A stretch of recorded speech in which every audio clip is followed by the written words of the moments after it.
আসসালামু আলাইকুম, সবাইকে কেমন আছেন? আশা করি ভালো আছেন। তো ইদানিং আমি দেখতেছি আপনার টক শোতে একটা মেয়েকে, সে ফেসবুকে পুরো ভাইরাল, বাংলাদেশের সানি লিওন। তো তাকে ইনভাইট করে তাকে অনেকভাবে অনেক কিছু জিজ্ঞাসা করা হয়। ভাই, পৃথিবীতে কেউ শিক্ষা নিয়ে জন্মগ্রহণ করে না, ঠিক আছে?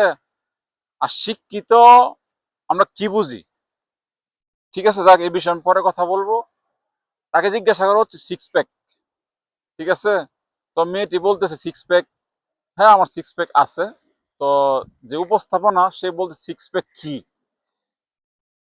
আরে ভাই, তুমি জানো সে মেয়েটি অশিক্ষিত। তা কি প্রয়োজন ছিল তাকে টক শোতে আইন না পাবলিক পাবলিক প্লেস করার জন্য? কি প্রয়োজন? তা আমরা সবাই বলি যে খারাপকে আমরা পছন্দ করি না, আসলে মূলত আমরা খারাপকে বেশি পছন্দ করি, এটাই প্রমাণ।